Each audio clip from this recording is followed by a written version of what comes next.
Hi കൂട്ടുകാരെ. അപ്പോഴേ ഞാൻ എന്നെ കാണാത്തതിൻ്റെ ഇത്രയും ബിസിയാണോ തിരക്കാണോ എന്നൊക്കെ എല്ലാ കൂട്ടുകാരും ചോദിക്കാറുണ്ട്. അപ്പോൾ എനിക്ക് പറയാനുള്ളത്, ഞാൻ പറഞ്ഞല്ലോ അച്ചാറിൻ്റെ പരിപാടികൾ തുടങ്ങിയെന്ന്. അപ്പോൾ ആ കൂട്ടത്തിൽ തന്നെ ഞാൻ ഓർഡർ അനുസരിച്ച് ബിരിയാണി, വട്ടയപ്പം, ഊണ്, അങ്ങനെ എല്ലാ ഇലയപ്പം, കൊഴുക്കട്ട അങ്ങനെയുള്ള സാധനങ്ങളൊക്കെ നമ്മുടെ ആവിയിൽ പുഴുങ്ങുന്ന സാധനങ്ങളും എല്ലാം തയ്യാറാക്കി കൊടുക്കുന്നുണ്ട്. അപ്പോൾ ഇടയ്ക്കിടയ്ക്ക് എനിക്ക് അതിൻ്റെ ഓർഡറും വരുന്നുണ്ട്. അപ്പോൾ ഇന്ന് പഞ്ചായത്തിലേക്കുള്ള ഒരു പരിപാടി ഉണ്ട് ഇന്ന് ഇവിടുത്തെ. അപ്പോൾ അവർക്ക് 30 വട്ടയപ്പം വേണം. അപ്പോൾ ഞാൻ രാവിലെ ഒരു 5 മണിക്കൊക്കെ എണീറ്റ് എൻ്റെ ജോലിയൊക്കെ തുടങ്ങിയത്. അപ്പോൾ ഇത് തീരണമെങ്കിൽ എന്തൊക്കെയായാലും 30 എണ്ണം ഉണ്ടാക്കി തരാൻ ഒരു 12 മണിയെങ്കിലും ആവും. കാരണം ഒരെണ്ണം സെറ്റായി വരണമെങ്കിൽ ഒരു 20 മിനിറ്റിലധികം വേണം നമുക്ക്. അപ്പോൾ ഞാൻ അതിൻ്റെ ജോലിയില്ല.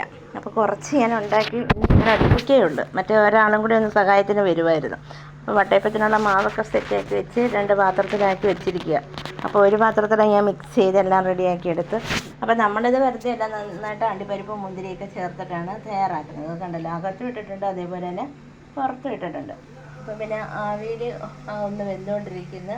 അപ്പോൾ എല്ലാവരും സംശയം, ഞാനിത് കടയിലൊന്നുമല്ല, എൻ്റെ അടുക്കളയിൽ തന്നെയാണ് ഞാൻ ഇതെല്ലാം റെഡിയാക്കി എടുക്കുന്നത്. എൻ്റെ അടുക്കളയിൽ തന്നെയാണ്. എൻ്റെ അടുക്കള മിക്കവാറും എല്ലാ കൂട്ടുകാർക്കും അറിയാം. കാരണം ഞാൻ ആ അടുക്കള ഒളിച്ച് വെച്ചിട്ടുള്ള വീഡിയോസുകളൊന്നും എടുത്തിട്ടില്ല. അടുക്കളയിൽ തന്നെ ഇരുന്നാണ് എൻ്റെ പാചകമെല്ലാം.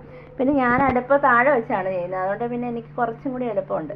അപ്പോൾ എനിക്കിന്ന് പറയാനുള്ളതെന്ന് പറയുന്നത്, അപ്പം നമുക്ക് എന്ത് തൊഴിൽ ചെയ്യും, ഏത് തൊഴിൽ ചെയ്യും എന്നൊന്നും വിഷമിക്കേണ്ട. ഇതേപോലെ നമ്മൾ വീട്ടിൽ നിന്നും ചെയ്യാനും കഷ്ടപ്പെടാനുള്ള മനസ്സുണ്ടെങ്കിൽ നമുക്ക് നമ്മുടെ ഏതെങ്കിലും ഗ്രൂപ്പുകളിലോ അല്ലെങ്കിൽ എവിടെയെങ്കിലുമൊക്കെ ഒരു 100 നോട്ടീസ് അടിച്ച് ഒട്ടിക്കുകയൊക്കെ ചെയ്ത് കഴിഞ്ഞാൽ ആൾക്കാരങ്ങ് വിളിച്ചോളും. നമ്മൾ ഇപ്പം കാരണം നാടൻ ഫുഡിനോടാണല്ലോ എല്ലാവർക്കും താല്പര്യം കൂടുതൽ.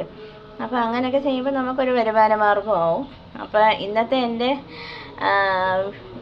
പുതിയ വീഡിയോസുമായിട്ട് ഞാൻ ഇന്ന് എന്തായാലും എത്തും. കാരണം എൻ്റെ പേജിൻ്റെ റീച്ചൊക്കെ ഒരുപാട് കുറഞ്ഞു തുടങ്ങി. ഞാൻ വരാത്തതുകൊണ്ട്, സമയമില്ലാത്തതുകൊണ്ടാണ്. ഇത് തന്നെ ഇപ്പം ഞാൻ രാവിലെ 5 മണിക്ക് എണീറ്റ് തുടങ്ങിയത്. അപ്പോൾ ഒന്നുമില്ലെങ്കിലും നമുക്ക് ഇതിനകത്തുനിന്ന് ഒരു 10-250 രൂപ നമ്മുടെ ഇതിൽ കിട്ടിക്കഴിഞ്ഞാൽ നമുക്ക് അത്രയും നല്ലതല്ലേ.